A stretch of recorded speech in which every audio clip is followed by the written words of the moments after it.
नमस्कार दोस्तों। Times of India में छपी एक खबर से मुझे आज पता चला कि मोहम्मद दीपक के नाम से मशहूर हुए दीपक कुमार की आर्थिक स्थिति इतनी खराब हो गई है कि उनके लिए जिम बंद करने की नौबत आ गई है। वो जिम जो उनकी आजीविका का आखिरी जरिया है, वो जिम जिसे दीपक कुमार ने बहुत शौक और शिद्दत से अपनी पूरी जमा पूंजी लगाकर बनाया है, लेकिन कोट द्वार की एक सांप्रदायिक घटना के बाद इस जिम में लोगों की आमद पहले से काफी कम हो गई। दीपक कुमार का गुनाह यह था कि उन्होंने इसी साल जनवरी में बजरंग दल के कुछ हुड़दंगियों से एक मुस्लिम दुकानदार को बचाया था। उन हुड़दंगियों से जो एक मुस्लिम बुजुर्ग की दुकान का नाम बदलवाने आए थे। दीपक कुमार तब उन लफंगों के सामने सीना तान कर खड़े हो गए थे और अपना नाम मोहम्मद दीपक बताकर उन नफरती चेहरों के मंसूबों पर जोरदार तमाचा मारा था। देश भर में दीपक की चर्चा हुई थी, लेकिन 5 दिन बाद 31 जनवरी को हिंदुत्ववादी ब्रिगेड के 100 से ज्यादा गुंडे दीपक कुमार के जिम के बाहर फिर हंगामा करने पहुंचे। उनके हिंसक इरादों के सामने उत्तराखंड पुलिस ने एक तरह से सरेंडर कर दिया। कोट द्वार की पुलिस तमाशबीन बनकर मौजूद रही और दीपक कुमार के जिम के बाहर हंगामा, नारेबाजी और गाली गलौज होता रहा। सोशल मीडिया की वजह से मामले ने तूल पकड़ा तो दीपक कुमार के खिलाफ पहली एफआईआर दर्ज कर दी। यानी जो पीड़ित था, जिसने एक मुस्लिम दुकानदार को बजरंग दल के गुंडों से बचाया था, उसके खिलाफ ही सबसे पहले मुकदमा लिख दिया। और जो गुंडे दीपक कुमार के जिम के बाहर हंगामा करते हुए कैमरों में कैद हुए थे, पुलिस ने जिन्हें देखा था, उन्हें पुलिस ने अपनी एफआईआर में नामजद तक नहीं किया। गिरफ्तारी तो दूर की बात है। इस हंगामे का नतीजा यह हुआ कि दीपक कुमार की आजीविका का एकमात्र साधन उनका जिम मुश्किल में आ गया। लोगों का जिम में आना कम हो गया। कुछ लोग उनकी मदद के लिए सामने आए। दिल्ली के कुछ वकीलों ने दीपक के जिम की मेंबरशिप लेकर उनकी मदद करने की कोशिश की। दीपक को राहुल गांधी ने मिलने के लिए दिल्ली बुलाया। बहुत से लोगों से उनकी मुलाकातें हुई, लेकिन आज मुझे पता चला कि दीपक कुमार की मुसीबतें कम नहीं हो रही हैं। 4-5 महीने से जिम का किराया दीपक कुमार नहीं दे पाए हैं। बिल्डिंग मालिक उन्हें वहां से जिम हटाने को कह रहे हैं। हो सकता है बिल्डिंग मालिक पर और भी कोई दबाव हो, लेकिन हम उनसे भी अपील करेंगे कि इंसानियत का फर्ज निभाएं और दीपक को जिम खाली करने पर मजबूर न करें। टाइम्स ऑफ इंडिया और इंडियन एक्सप्रेस जैसे अखबारों से मुझे पता चला कि अगर दीपक कुमार ने बिल्डिंग मालिक को किराया नहीं दिया तो 15 दिनों के भीतर उन्हें अपना जिम बंद करना पड़ सकता है, और यह रकम महज 2-2.25 लाख के आसपास है। दीपक कुमार उर्फ मोहम्मद दीपक के लिए अगर ऐसी नौबत आ गई कि जिम का किराया नहीं दे पाने की वजह से उन्हें अपना जिम बंद करना पड़े, तो मैं तो कहूंगा हम सब पर लानत है। दीपक कुमार ने मोहम्मद दीपक बनकर भाईचारे की एक मिसाल कायम की। सांप्रदायिक सोच वाले नफरती झुंड की परवाह किए बगैर अपने इरादों पर टिके रहे। और हमारी इतनी भी जिम्मेदारी नहीं बनती है कि हम सब मिलकर दीपक की मदद करें ताकि उन्हें जिम न बंद करना पड़े। सिर्फ तारीफ भर कर देने से हम सब की जिम्मेदारी खत्म हो जाती है क्या? आप सब लोगों ने उस दौरान दीपक का हौसला बढ़ाया और फिर सब भूल गए। मैं भी भूल गया। अगर आज ये सब जानने के बाद भी आप सब लोग दीपक कुमार की मदद नहीं करेंगे तो कल को कौन खुद को जोखिम में डालकर किसी की मदद के लिए सामने आएगा? मैंने दीपक कुमार से बात करके उनकी पत्नी का अकाउंट नंबर मंगवाया है। अपनी तरफ से मैं 10,000 के योगदान से शुरुआत कर रहा हूं। आप सबसे अपील करता हूं कि एक सप्ताह के भीतर इनकी इतनी मदद तो हो जाए कि 1 साल का किराया दीपक एडवांस दे सके। उम्मीद है हमारे दर्शक निराश नहीं करेंगे। हमारे साथ आज खुद दीपक कुमार भी मौजूद है। हम उनसे भी उनकी परेशानियों को समझने की कोशिश करते हैं। बहुत बहुत स्वागत है दीपक हमारे यूट्यूब चैनल पर। और बहुत दिन बाद हम लोगों की बात हो रही है। मुझे लगता है शायद 4 महीने बाद। कोट द्वार में 3 बार गया भी था, हम लोग मिले भी थे। लंबा अरसा हो गया, लेकिन आज थोड़ा हैरान भी हुआ, परेशान भी हुआ जब टाइम्स ऑफ इंडिया में, एक्सप्रेस में खबर देखी। जब पता चला कि आपके जिम का किराया, जो जिस बिल्डिंग में आपका जिम है, उसका किराया 2-2.25 लाख बाकी है। आप किराया नहीं दे पा रहे हैं। आपके हवाले से खबर ये छपी कि 15 दिन में शायद आप खाली कर दें, मकान मालिक दबाव बना रहा है। तो हम तो समझ रहे थे कि स्थितियां कुछ बदली होगी 3-4 महीने में, लेकिन ऐसा लग रहा है कि आप मुश्किल और मुसीबत में हैं। तो जरा आपसे कहानी समझना चाहेंगे दीपक, ताकि हमारे दर्शकों जी को भी सर। पता चले कि कोई शख्स अगर इस तरह की बात करता है, जो आपने किया, मिसाल कायम करता है, तो उसे किस तरह की परेशानियों का सामना करना पड़ता है। दीपक। जी सर, जी। जी सर, ये मेरे जिम ओनर ने मेरे को 15-20 दिन पहले ही ये वार्न कर दिया था कि दीपक जी, आपका जिम का रेंट नहीं आ पा रहा है अगर आपसे अरेंजमेंट नहीं हो पा रहा है, जिम नहीं चला पा रहे हो तो आप खाली कर दीजिए। मेरे पास और भी रेंट के लिए आ रहे हैं लोग बाग कि हमें रेंट के लिए जगह दे दीजिए और हम अपना काम खोलना चाहते हैं, जो भी है। तो उन्होंने मेरे को ये वार्न किया था, तो मैंने उनको बोला था कि भैया देखो अभी थोड़ा टाइम लग जाएगा क्योंकि मेरा बिज़नेस अभी फ्लो नहीं पकड़ पा रहा, चल नहीं पा रहा जैसे पहले चलता था। हम्म। तो उसके अकॉर्डिंग अगर देखा जाए तो पहले जैसे मेंबर आते थे 200 प्लस करीबन मेंबर आ जाते थे जिम में। तो अभी हम्म। मैंने कहा थोड़ा-सा इम्प्रूवमेंट हुआ है, 15-20 से करीबन जो है 50-55 करीबन हुए हैं, थोड़ा-थोड़ा धीरे-धीरे हो जाएगा। तो उन्होंने नहीं दीपक जी आपका जो किराया है करीबन 5 मंथ का आपका किराया हो गया है। तो मैं भी एक हद तक आपको नहीं बोल रहा था, इस वजह से मैंने चलो कोई बात नहीं अब ज़्यादा ही ओवर हो गया क्योंकि 5 महीना बहुत होता है और मेरे को भी रेंट चाहिए है, तो इसलिए मैं चाहता हूँ कि आप देख लो अगर हो रहा है अरेंजमेंट रेंट रेंट का अरेंजमेंट हो रहा है तो ठीक है, नहीं तो आप खाली कर दीजिए। तो बस वही मेरे ऊपर थोड़ा-सा प्रेशर बना रखा है कि खाली करो, तो इसी चीज़ को लेकर मैं थोड़ा-सा तो दीपक परेशान ये हो रखा हूँ बताइए, क्योंकि आप पर अभी आपका रेंट जिस बिल्डिंग में जो तस्वीर हम दिखा रहे हैं आज सुबह की भी का भी वीडियो है जो मैंने अभी दीपक को ही कहा कि अपने जिम का वीडियो भेजें। ये आज का वीडियो आपने आज का भेजा है शूट जी, करके? बिल्कुल, बिल्कुल। ये आज का सुबह का ही वीडियो है। जिस टाइम पर मैंने आपको वीडियो वीडियो भेजा है 9 बजे करीबन का ये वीडियो है, 9 साढ़े 9 बजे करीबन का। तो उस टाइम पर हाँ, काफ़ी क्राउड रहता था जिम में, कि हाँ, करीबन ऐसे ही 60-60 बच्चे करीबन उस टाइम पर रहते थे। हाँ। और अब आप देख रहे हो वीडियो में बच्चे ही नहीं है वीडियो में तो ख़ैर क्या ही बोलना उस चीज़ के लिए। तो इसका मतलब उस समय जब जनवरी में ये सब बवाल हुआ आखिरी हफ्ते में, उसके बाद फरवरी में भी 5, 7, 10 फरवरी तक बवाल होता रहा।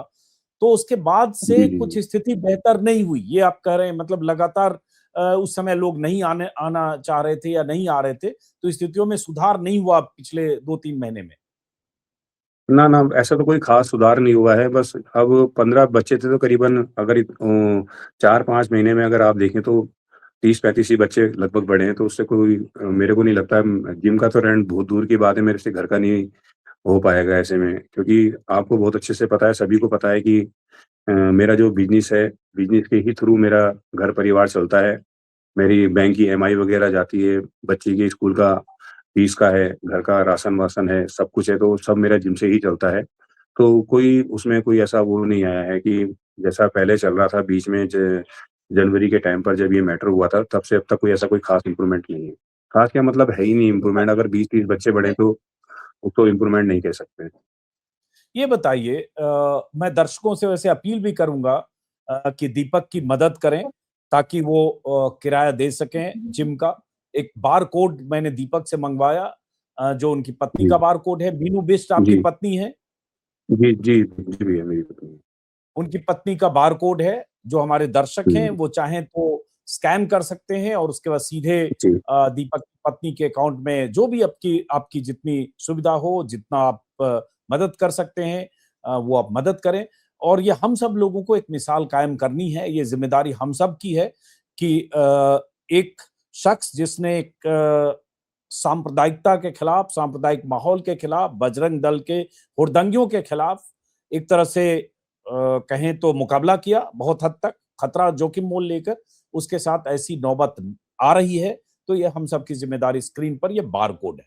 और हम अपील करेंगे अपने दर्शकों से भी, पिछली बार भी बहुत सारे दर्शक हमें कह रहे थे कि आप दीपक का अकाउंट नंबर दीजिए, आप उनका कोई और ऐसी जानकारी दीजिए बैंक के बारे में जहाँ हम पैसे ट्रांसफ़र करें।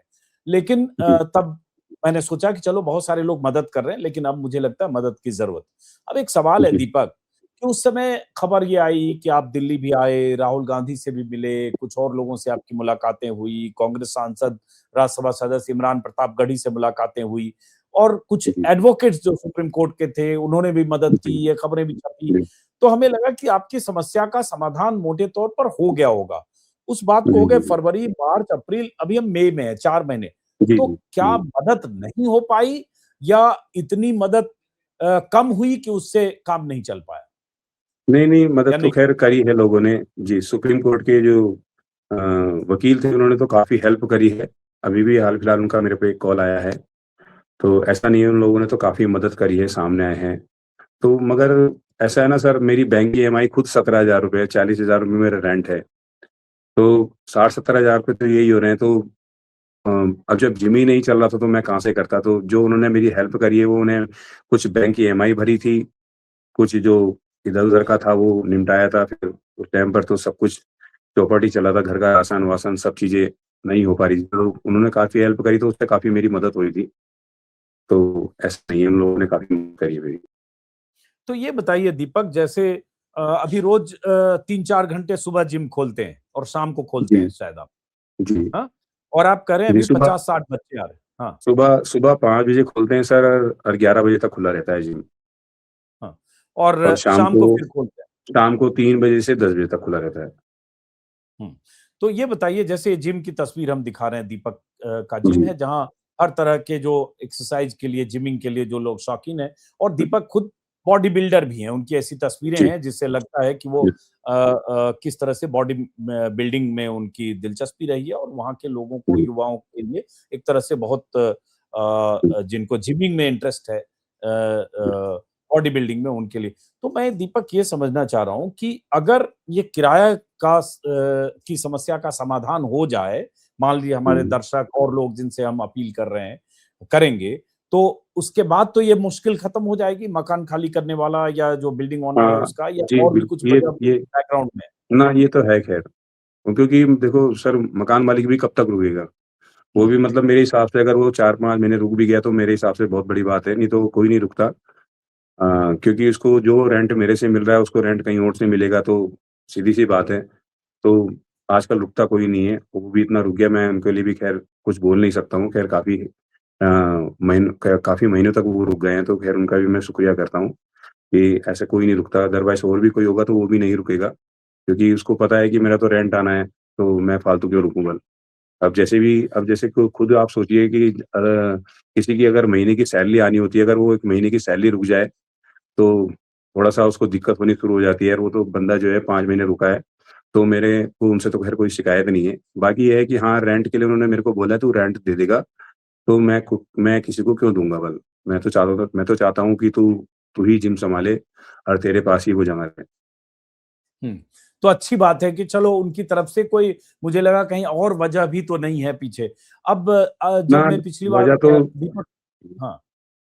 वजह तो नहीं है सर, ऐसा तो मेरे को लगा नहीं है कि और हाँ, फिर किसी ने कुछ बोला हो तो मैं क्या ही बोलूँ खैर अब लोगों की अपनी-अपनी सोच है, तो नहीं, वैसे कोई तो बात मेरे को नहीं। लगा नहीं है।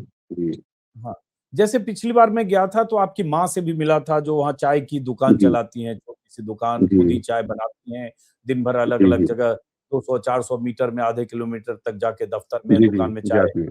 बेचती हैं, जी, पहुँचाती हैं। तो वो अभी भी जी, जी। चाय की दुकान इस गर्मी ज में भी, तो हाँ, भयंकर गर्मी है, हाँ, कुछ चल रही है गवर्नमेंट वो ने ब बस उसी से थोड़ा बहुत घर का खर्चा चल रहा है भैया। जो चाय का जो आपकी मम्मी मम्मी, जो स्टॉल लगाती है, उसी से थोड़ा बहुत खर्चा चल रहा है, बाकी तो खैर ऐसा कुछ है नहीं। पिछली बार जब मैं आपकी मम्मी से मिला था, मैंने कहा भी था कि आपका बेटा अब अगर जिम चला रहा है ठीक-ठाक, इतना बड़ा जिम है, तो फिर आप चाय जी, की जी, जी। दुकान क्यों नहीं बंद कर देती हैं? जी, जी, तो जी। उन्होंने कहा कि नहीं, मुझे कोई भरोसा नहीं, मैंने तब भी मदद की इसी दुकान की कमाई से उसको जिम खोलने में, बिल्कुल, और मैं बिल्कुल। अपना काम करते रहना चाहती हूँ। तो अभी भी वो बिल्कुल, कर रही बिल्कुल। हैं। कर रही हैं सर। काफ़ी हेल्प मिलती तो है आप, मम्मी से मेरे को। हुँ, जो लोकल लोग हैं वहाँ के कोटद्वार के, उन लोगों का हुँ, रवैया क्या रहा है दीपक? अब तो चूँकि इस मामले को 4 महीने से ज़्यादा हो गए लगभग। उन लोगों का हुँ, क्या रवैया है? लोकल लोग मददगार हैं, मदद कर रहे हैं या नहीं कर रहे हैं, हुँ, या परेशानी कर हुँ, रहे हैं? हुँ, हुँ। लोकल लोगों का क्या एटीट्यूड? ना परेशान तो नहीं कर रहे सर, ख़ैर ऐसा नहीं है। मगर मेरा को बस एक यही शिकायत है उन लोगों से कि जब जिम से गए हैं तो जिम में वापस क्यों नहीं आ रहे हैं? मेरा हुँ। बस यही उनसे शिकायत है, जैसी मेरे को उम्मीद नहीं थी कभी भी, कि अब तो माहौल शांत नेटवर्क के इश्यू की वजह से दीपक डिस्कनेक्ट हुए, फिर से एक बार उनको जोड़ा है।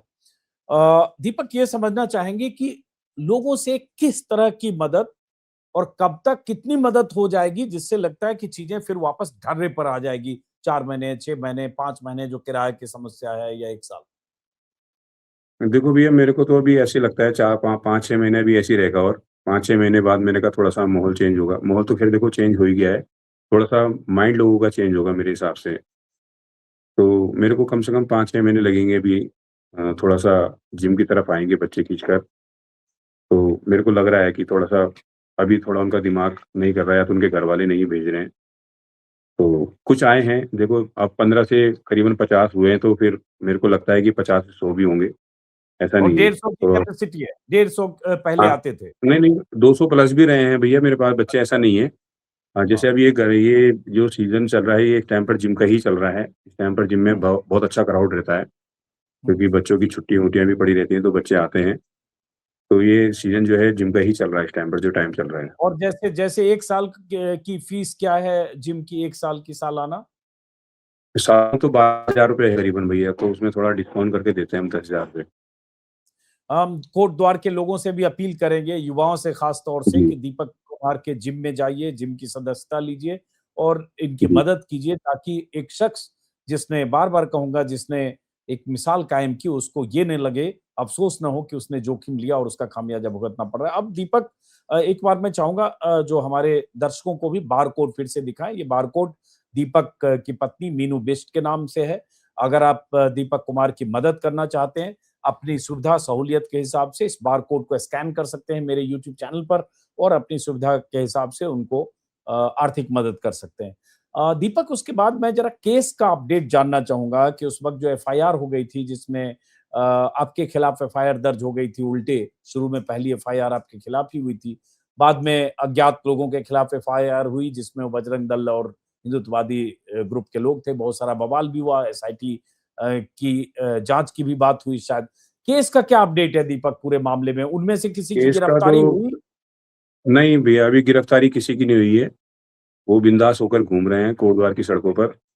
और पहले तो चलो, अभी बीच में जब आप कोटद्वार आए थे, थोड़ा-सा माहौल यहाँ का चेंज हुआ था।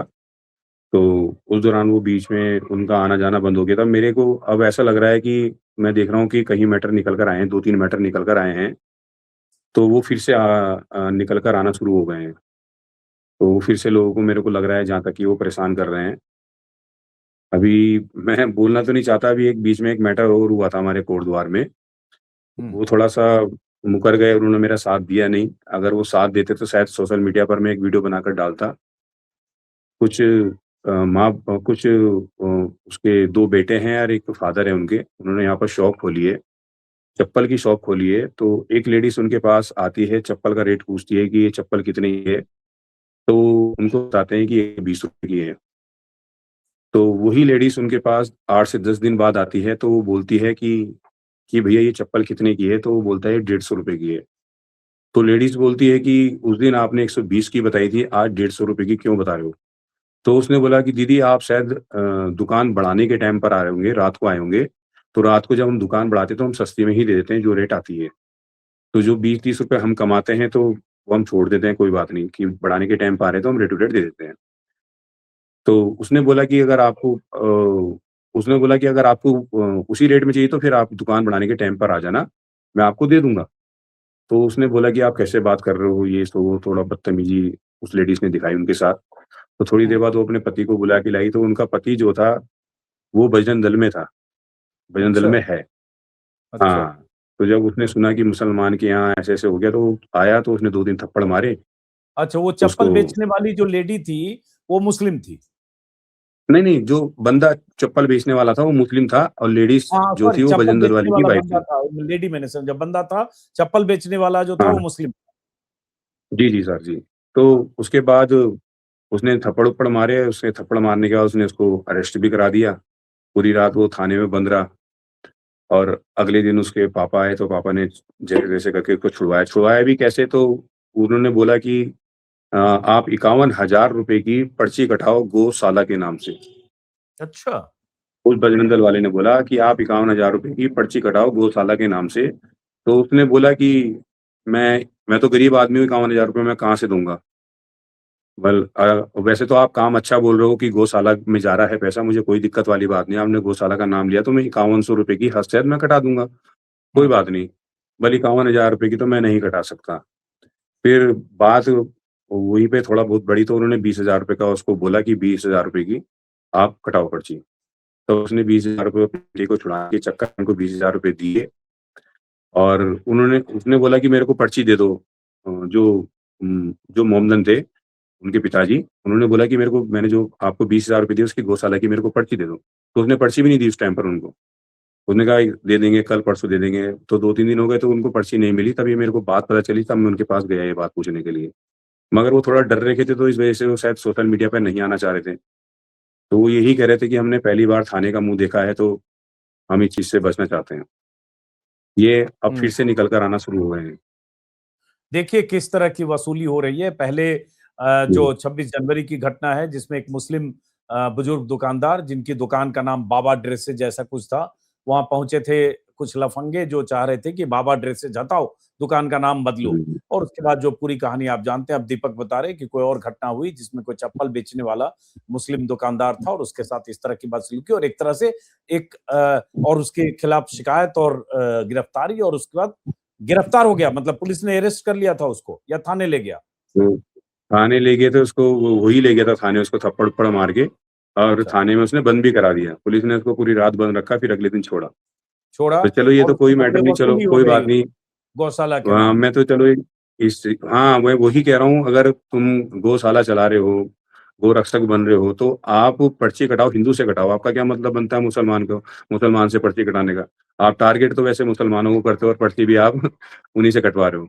तो मगर उस जो बाबा थे उन्होंने बेचारों ने एक बार भी नहीं सोचा, उन्होंने बोला कि मैं 51,000 तो नहीं दे सकता, ₹5100 की मैं पर्ची वो भी इसलिए कटाऊँगा क्योंकि आप नेक काम के लिए ले रहे हो, गौशाला में जा रहा है तो मुझे कोई दिक्कत वाली बात नहीं है। तब उसने ₹20,000 की उनको पर्ची कटाने के लिए बोला, तब बाबा ने ₹20,000 दिए। हुँ। तो ये बताइए जैसे ये इस तरह के लोग खुलेआम करते हैं, पुलिस कभी उनके खिलाफ सख्ती नहीं करती है और आप दूसरी बार फिर कह रहे हैं कि उस मुस्लिम जो चप्पल बेचने वाले की मदद के लिए भी आप आगे आना चाहते थे। तो आपको इस सब से बिल्कुल, मैं परेशानी इतनी पहले से है, तो आपको लगता नहीं है कि देखो कहाँ इस पचड़े में फ फँसूँगा या फँस रहा हूँ? भैया मैं आपको सिंपल सी बात बता दूँ, देखो मुझे पता है मुझे परेशानी हो रही है, इस टाइम पर भी मेरे को परेशानी हो रही है, मगर कहते हैं ना कुछ लोगों की फितरत होती है, जैसे मेरी भी फितरत है। मुझे पता है परेशानी हो रही है, मगर मैं घुस जाता हूँ, मैं बोल देता हूँ। मैं उसके लिए बिल्कुल भी हिचकता नहीं हूँ, ना मेरी माँ हिचकती है, मेरी माँ भी अगर उस टाइम पर होती, मेरी माँ को पता लगता, मेरी माँ भी बोल देती। जबकि सब पता लग रहा है कि इससे हमको ही परेशानी हो रही है, दिक्कतों का सामना करना पड़ रहा है, मगर मैं इन चीज़ों की तरफ नहीं जाता, मैं बोल देता हूँ बेझिझक होकर। मैं ये नहीं देखता कि यार बाद में क्या होगा, क्या नहीं होगा, बस सीधी-सी बात है, इंसानियत के लिए हमेशा खड़ा हूँ और हमेशा खड़ा रहूँगा। आपकी माँ और आपके परिवार वाले भी परेशान होंगे अभी भी? अब तो ख़ैर थोड़ा बहुत तो हाँ, वाइफ़ है, मगर मम्मी तो कह ही रही है कि मैं मेहनत कर रही हूँ, तो चिंता मत कर। पहले भी इसी काम से घर चलाया है, दोबारा चलाएँगे, कोई दिक्कत वाली बात नहीं है। तो वाइफ़ तो होती है परेशान, ख़ैर। हुँ। चलिए बहुत-बहुत शुक्रिया दीपक। अच्छा लगा कि 4 जी, महीने बाद आप कुछ मुश्किलों और परेशानियों में भी हैं, बावजूद जी। इसके आपको कोई अफ़सोस नहीं है कि आपने कुछ गलत कर दिया बिल्कुल, या जो बिल्कुल। किया उसका खामियाजा भुगत रहे हैं। बिल्कुल सर, बिल्कुल। तो बहुत-बहुत शुक्रिया दीपक आपका और एक जी, आखिरी में कि राहुल गांधी से आप मिले, उन्होंने भी कहा था जिम की सदस्यता लेंगे, आपकी मुलाकात की तस्वीरें भी राहुल गांधी ने पोस्ट की थी। तो राहुल गांधी की तरफ से कोई मदद नहीं हुई या की गई? नहीं मदद का तो ख़ैर मैंने उस टाइम पे मना कर दिया था, वो कह रहे थे ना मदद करने के लिए, तो मैंने मदद के लिए मैंने उनको मना कर दिया था, क्योंकि मुझे खुद अच्छा नहीं लग रहा था कि मैं ऐसा बोलूँ या जो भी है कि मेरी मदद कर दो, क्योंकि मेरे को खुद पसंद नहीं है ये चीज़ें। मगर हाँ, ये था कि राहुल जी ने मेरे को बोला था कि मैं कोटद्वार आऊँगा और कोटद्वार आके आपकी जिम की मेंबरशिप लूँगा। तो मैंने कहा इससे अच्छी तो बात है ही नहीं कुछ भी। तो मैंने कहा आप कोटद्वार आइए, मैंने कहा मेरी जिम की मेंबरशिप लीजिए, तो मेरे को बहुत अच्छा लगेगा। तो बस यही, उसके बाद से तो ख़ैर कोटद्वार अभी तक तो आए नहीं, मगर देखो उन्होंने बोला है तो वो आएँगे मेरे हिसाब से तो। आपकी राहुल गांधी से कब मुलाकात हुई थी? तारीख याद है? मुझे तारीख ध्यान नहीं आ रहा है। ना तारीख तो मेरे को सर याद नहीं है, 3 महीने करीबन हो गए हैं, लगभग फरवरी ढाई में ही 3 मिले महीने थे शायद, करीबन। फरवरी में मिले थे शायद। हाँ, शायद फरवरी में मिले थे। हाँ, फरवरी मेरे ख्याल से दूसरा हफ्ता होगा शायद और हाँ 12-13 तारीख थी शायद। 23 फरवरी हमारे सहयोगी बोले 23 फरवरी को आप मिले थे। उसी वक़्त जी, इमरान जी, जी। प्रताप गढ़ी से भी मुलाकात हुई थी सेम जी डे। सर, जी। तो जी, जी, क्या जी। बात की थी उन्होंने? जैसे किस तरह के मदद का ऑफ़र दिया था जो आप कह रहे हैं कि तब आपने मना कर दिया? नहीं, उन्होंने मदद का ऑफ़र तो दिया था, मतलब उन्होंने बोला था कि जो आपके जिम की जो मशीनें थोड़ा-सा इम्प्रूवमेंट करेंगे उसमें, थोड़ा-सा आपकी जिम को और अच्छा वो करेंगे। तो बस यही उन्होंने बोला था कि मैं आऊँगा कोटद्वार और आपके आपके जिम का जो थोड़ा-सा वो खराब है, जो मशीनें वैसी हैं, नई मशीनें ऐड करेंगे उसमें। तो इस तरह का उन्होंने आश्वासन दिया था और बोला भी था कि मैं आके वहीं पर जिम की मेंबरशिप भी लूँगा और लोगों को बोलूँगा भी कि जिम में आइए और जिम की मेंबरशिप लीजिए। तो देखिए, मैं तो चाहूँगा कि राहुल गांधी ने अगर ये वादा किया कि वो जाएँगे, जिम की मेंबरशिप लेंगे, राहुल गांधी ने आपके साथ तस्वीरें उनके राहुल गांधी के 10 जनपद गए थे, कहाँ गए थे आप? हाँ, जनपद वहीं गए थे सर। 10 जनपद गए थे जी, जो 10 सोनिया जनपद गए गांधी थे। का आधिकारिक निवास है और आपके साथ जी, जी, जी, तस्वीरें भी जी। उसके बाद रिलीज़ की गई है, तो मैं तो उम्मीद करूँगा कि जी, राहुल गांधी को जाना चाहिए जब उन्होंने कहा तो। क्योंकि ये फिर रस्म-अदायगी नहीं होना चाहिए कि उस समय इतना बवाल चल रहा है तो आप मिलते हैं, आप सोशल मीडिया में उसके लिए तस्वीरें पोस्ट हो जाती है और उसके बाद फिर भूल जाते हैं। तो हम तो उम्मीद करेंगे राहुल गांधी और कांग्रेस नेताओं से भी कि आपकी मदद ये में थोड़ा-सा आगे आएँ। मेरे को ये भी लग रहा है सर कि शायद बीच में शायद इलेक्शन थे शायद केरला वगैरह में, असम में, तो शायद वहाँ पर मेरे को लग रहा है शायद ज़्यादा ही बिज़ी हो गए थे। तो हाँ। वैसे मेरे को जहाँ तक लग रहा है जैसे उन्होंने मेरे को आश्वासन दिया था तो वो आएँगे, कोटद्वार जब आने के लिए उन्होंने बोला है और इतना बड़ा नेता है, इतना बड़ा चेहरा है, तो मेरे को नहीं लगता कि वो ऐसी झूठी बातें करेंगे। तो मेरे को जहाँ तक लगता है कि वो आएँगे। चलिए, तो देखते हैं, उम्मीद करेंगे बीच में कहीं ऐसा तो नहीं हुआ कि कुछ किसी पॉलिटिकल पार्टी-वार्टी में जॉइन करने के लिए, चाहे कांग्रेस या कहीं, ये सब तो मन जी। बीच में बना नहीं या ऐसा कोई नहीं प्रस्ताव आया भैया तो? अभी तो ऐसा कुछ नहीं है, प्रस्ताव तो आया है, सभी की तरफ से आ रहा है, बोल ही रहे हैं सभी जॉइन करने के लिए। मगर अभी तो मैंने ऐसा कुछ सोचा नहीं है भैया, अभी मैंने किसी को सभी ऐसा मतलब कुछ नहीं बीजेपी बोला है भी कर कि रही है क्या? हाँ, सभी कह रहे हैं भैया। बीजेपी भी? हाँ, हाँ, सभी कह रहे हैं जॉइन करने के लिए तो। अच्छा, जी, जी। बीजेपी भी जॉइन करने के लिए कर रही हो, तो आप जो इस तरह की बात कर रहे हो, वो बीजेपी के एजेंडे और बीजेपी की पूरी जो सियासत है, उसके इतर है, उससे अलग है। अब क्या कह सकते हैं भैया अब अब बोल ही रहे हैं सब अब तो राजनीति क्या इसी को किसी शायद राजनीति बीजेपी के कहते हैं। नेता ने आपको कहा है? हाँ जी। किसी बीजेपी के नेता ने फ़ोन किया? हाँ, मतलब जो जो लड़के होते हैं, जो उनके बीजेपी के जो होती है टीम होती है, उन्होंने बोला है मेरे को जॉइन करने के लिए। चलिए, तो आपका फ़िलहाल कोई राजनीति में आने का नहीं, नहीं, इरादा अभी कोई राजनीतिक इरादा क्योंकि उत्तराखंड में भी फरवरी-मार्च में चुनाव है यूपी पंजाब के साथ। जी, बिल्कुल, बिल्कुल सर, 8-9 महीने बिल्कुल। बच गए हैं अब। जी, जी, जी, बिल्कुल। ना, ना, अभी पार्टी-वार्टी के बारे में तो ऐसा कुछ मैंने सोचा नहीं भैया। देखो, मैं तो नॉर्मल इंसान हूँ, नॉर्मल लाइफ़ ही जीना मेरे को पसंद है। बाकी समय कहाँ ले जाए, परिस्थितियाँ कहाँ ले जाए, वो बात की बात है, मगर अभी मैंने किसी पार्टी से जॉइन करने का कोई मन ऐसा बनाया नहीं। चलिए बहुत-बहुत शुक्रिया, लेकिन मैं इस वीडियो को खत्म करने से पहले राहुल गांधी से अपील करूँगा कि अगर आप मिलते हैं कोटद्वार के दीपक से दिल्ली में 23 फरवरी को 10 जनपद पर और उसके बाद तस्वीरें जारी होती है अधिकृत तौर पर, कांग्रेस के नेता सारे ट्वीट करते हैं, तो फिर अगर आज दीपक कुमार मुसीबत में है, मुश्किल में है, जिम का किराया उस बिल्डिंग का नहीं दे पा रहा है, तो मदद में राहुल गांधी को आगे आना चाहिए क्योंकि ये सिर्फ रस्म अदायगी नहीं होनी चाहिए। अब कोई चुनाव नहीं है, चुनाव खत्म हो गया। अगर आपने बिल्कुल, वादा किया कि आप कोटद्वार जाएँगे, तो आपको वक़्त निकाल कर कोटद्वार जाना चाहिए। नहीं तो ऐसे ही लगेगा जी, कि एक सियासी तौर पर वो परिस्थितियाँ ऐसी थी कि आपने दीपक के साथ तस्वीर खिंचवाकर और दीपक की हौसला अफ़जाई करके रस्म अदायगी कर दी। बहरहाल, जी, जी। बहुत-बहुत शुक्रिया। क्या उम्मीद करते हो आप एक्सपेक्ट करते हो राहुल गांधी से? मैं तो बस यही उम्मीद करता हूँ सर कि उन्होंने बोला है तो वो आएँगे। मेरे को उम्मीद है, काफ़ी उम्मीद है उनसे क्योंकि अ, आज की तारीख में सबसे बड़ा चेहरा है राहुल गांधी जी। तो जहाँ तक मेरे को लगता है कि उनको आना चाहिए और मेरे से मिलना चाहिए, मेरे से बात करनी चाहिए, जैसे उन्होंने मेरे को आश्वासन दिया था कोई कॉल भी, कि कोई दीपक जी मैं बातचीत, आऊँगा कोई कोटद्वार और संवाद आपकी जिम में कांग्रेस के किसी नेता नहीं, की नहीं, तरफ से या ऐसा तो किसी से कुछ नहीं? नहीं, नहीं, ऐसा तो कुछ नहीं है भैया। कॉल तो उनकी हुँ। तरफ से ऐसा कुछ नहीं आया है, बस उस टाइम तो मेरी उस बात समय हुई थी ऐसा उनके साथ। हुआ और उसके बाद सब लोग मुलाकात हुई और सब भूल गए जी, जी। कि आज जी, वो जी। दीपक किस हाल में सब भूल गए आपको, हाँ? यही जी, हुआ जी, ना जी। इसका मतलब? जी, जी, जी, जी। चलिए बहरहाल हमें आप याद हैं और हमारे दर्शकों को भी आप याद हैं, हम उम्मीद करेंगे बिल्कुल। स्क्रीन बिल्कुल पर सर, हमने लिखा बिल्कुल। है दीपक को आपकी मदद की दरकार है, तो हमारे दर्शकों जी, का भी इम्तिहान है, दर्शकों की भी जी, परीक्षा है। वो दर्शक जो जी, चाहते हैं दीपक जैसे लोग जो सांप्रदायिक सद्भाव सौहार्द बनाने के लिए जोखिम तक मोल लेते हैं, ऐसे लोगों की मदद वक्त के हिसाब से, जरूरत के हिसाब से जब मुश्किलें आती है तो मदद में भी बढ़ चढ़कर आगे आना चाहिए। फिलहाल बहुत बहुत शुक्रिया। आखिर में ये बारकोड मीनू बिष्ट का है, जो मोहम्मद दीपक कुमार जो भी कहें आप उनको, उनकी पत्नी का है। बहुत बहुत शुक्रिया दीपक, हमसे बात करने के लिए। उम्मीद है कि आने वाले वक्त में कुछ बेहतरी होगी। नमस्कार। जी सर।